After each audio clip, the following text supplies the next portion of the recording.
পৃথিবীর সবচেয়ে গরিব দেশগুলোর একটি থেকে সবচেয়ে ধনী দেশের মুকুট অর্জন। মরুর বালুর নিচে লুকিয়ে থাকা সম্পদ আর সঠিক কৌশল কিভাবে বদলে দিল কাতারের ভাগ্য। আজকের ভিডিওতে আমরা জানব স্বাধীনতার মাত্র 50 বছরের মধ্যে কাতার কিভাবে বিশ্বের সবচেয়ে ধনী রাষ্ট্রে পরিণত হয়েছে। পারস্য উপসাগরের এক কোণায় চোখে পড়বে ছোট্ট একটা দেশ। আয়তন মাত্র 11,437 বর্গ কিলোমিটার। আয়তনের দিক থেকে বিশ্বে 90তম। বাংলাদেশের তুলনায়ও প্রায় 13 গুণ ছোট এই কাতার। বাংলাদেশের মতো কাতারও স্বাধীনতা লাভ করেছিল 1971 সালে গ্রেট ব্রিটেনের কাছ থেকে। স্বাধীন হওয়ার সময় তৎকালীন সময়ের ব্রিটিশ উপনিবেশগুলোর মধ্যে সবচেয়ে গরিব দেশগুলোর একটি ছিল কাতার, এবং এটা মোটেও কোনো অবাক হওয়ার বিষয় নয়। গ্রীষ্মকালে 50 ডিগ্রি সেলসিয়াস পর্যন্ত তাপমাত্রা উঠে যাওয়া আর আয়তনের সিংহভাগ মরুভূমির দখলে থাকা কাতার তখন পৃথিবীর অন্যতম বসবাসের অনুপযোগী স্থান। কিন্তু স্বাধীনতার 50 বছর পর দেশটির চিত্র সম্পূর্ণ ভিন্ন। কাতার এখন গ্রহের সবচেয়ে ধনী দেশ।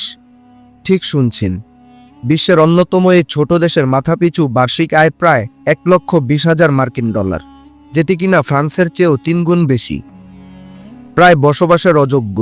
উপসাগরের মাছ বিক্রি করে পেট চালানো জেলেদের দুর্বল অর্থনীতি এখন রূপ নিয়েছে আলিবাবার গুহায়। বিশ্বের প্রতিটি কোণায় চোখে পড়বে কাতার সরকারের আর্থিক বিনিয়োগের চিত্র। আরব বিশ্বের সবচেয়ে বড় মিডিয়া কোম্পানি আল জাজিরার জন্ম হয়েছে কাতারে। আর এরপর রয়েছে দোহা, গগনচুম্বী অট্টালিকা, শপিং মল আর বিলাসবহুল গাড়ির স্রোতে ভেসে যাওয়া কাতারের রাজধানী। মোনাকো আর লাস ভেগাস একসাথে মিলিয়ে দিলে যা হবে তা হলো এই দোহা, কিন্তু অবশ্যই জুয়া আর অ্যালকোহল ছাড়া। এখানে সাধারণ কোনো কিছুর জায়গা নেই, সবকিছুই ব্যয়বহুল আর বিশাল। এখন প্রশ্নটা হচ্ছে, কাতার কিভাবে এই অভাবনীয় পরিবর্তন ঘটালো? চলুন এই প্রশ্নটির উত্তরই খোঁজা যাক। মধ্যপ্রাচ্যের দেশগুলোর ধনী হওয়ার অন্যতম প্রধান কারণ হচ্ছে এর সমৃদ্ধ প্রাকৃতিক সম্পদ। কাতারও এর ব্যতিক্রম নয়। মরুভূমির বালির নিচে লুকিয়ে থাকা বিশাল জ্বালানি ভাণ্ডারই কাতারের অর্থের যোগানদাতা। তবে কাতারে শুধু তেলই নয়, আরও একটি সম্পদ প্রচুর পরিমাণে রয়েছে, আর তা হলো প্রাকৃতিক গ্যাস। 1940-এর দশকে কাতারে সর্বপ্রথম তেলের খনি আবিষ্কার হয়, কিন্তু 1960-এর দশকেই তা প্রায় শূন্য হয়ে পড়ে।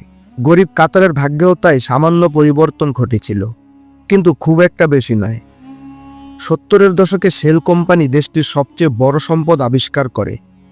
দ্য নর্থ ফিল্ড বিশ্বের সবচেয়ে বড় প্রাকৃতিক গ্যাস ক্ষেত্র, কিন্তু তখন প্রাকৃতিক গ্যাস খুব একটা লাভজনক ব্যবসা ছিল না।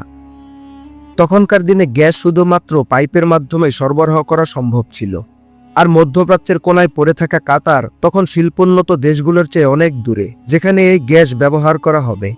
শেল কোম্পানিও তাই এদিকে আগ্রহ দেখায়নি।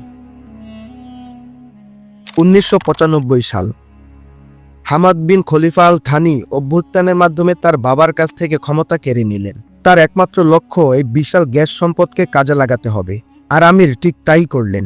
গ্যাস তরলীকরণের গবেষণার উপর বিনিয়োগ করা শুরু করলেন। এর ফলে গ্যাস পরিবহনের জন্য আর পাইপের প্রয়োজন হবে না। তরল প্রাকৃতিক গ্যাস এলএনজি সহজেই জাহাজের মাধ্যমে রপ্তানি করা যাবে, যেমনটা করা হয় তেলের ক্ষেত্রে। তবে গ্যাস তরল করতে হলে একে কমপক্ষে 161 ডিগ্রি সেলসিয়াস তাপমাত্রায় রাখতে হবে। তাই কাতারের সামনে একটাই পথ, এই প্রযুক্তিকে আরও সহজলভ্য করা। গ্যাস তরলীকরণ প্রযুক্তিতে প্রচুর বিনিয়োগ করা শুরু হলো, আর এখন কাতার বর্তমানে বিশ্বের সর্ববৃহৎ এলএনজি রপ্তানিকারক রাষ্ট্র।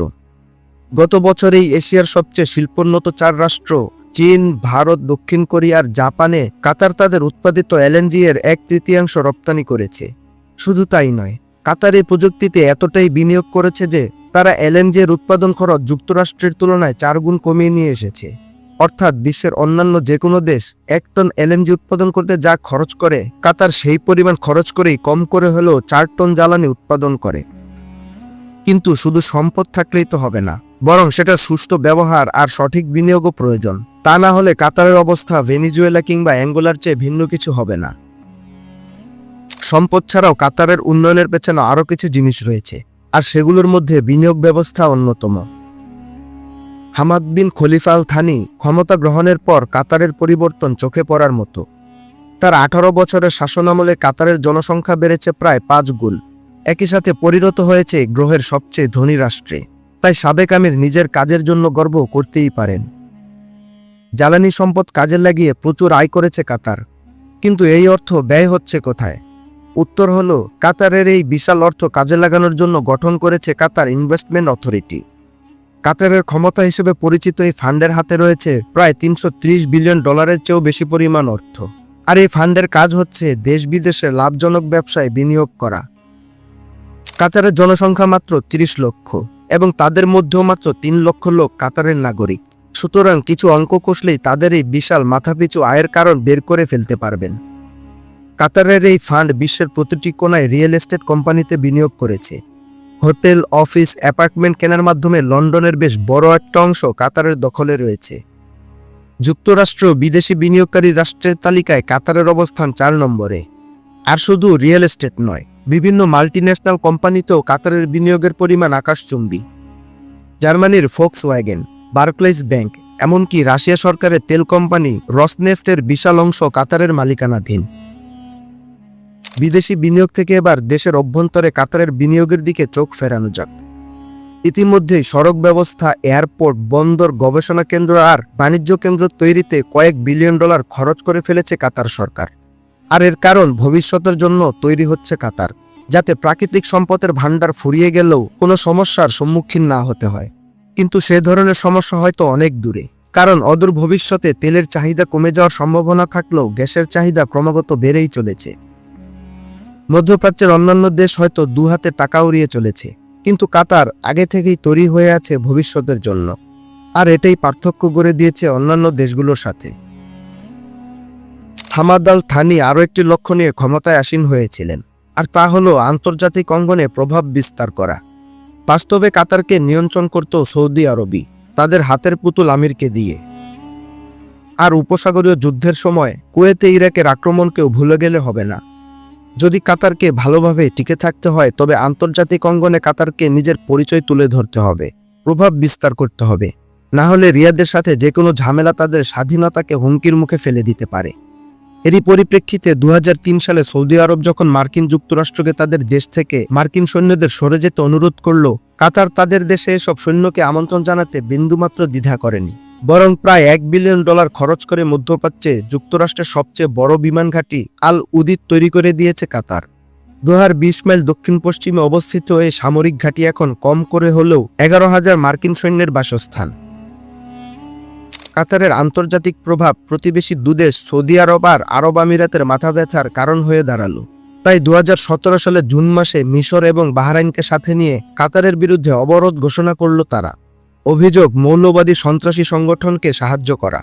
এটা সত্যি যে কাতারের অভ্যন্তরীণ কিছু গোপনীয়তা রয়েছে, কিন্তু অবরোধের মূল কারণই যে ছিল আন্তর্জাতিক অঙ্গনে কাতারের প্রভাব বিস্তার রোধ করা, তা সহজেই অনুমান করা যায়।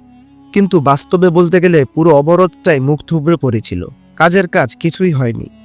প্রথমত, বেশিরভাগ দেশই এই অবরোধকে সমর্থন করেনি, এমনকি কুয়েত কিংবা ওমানও নয়।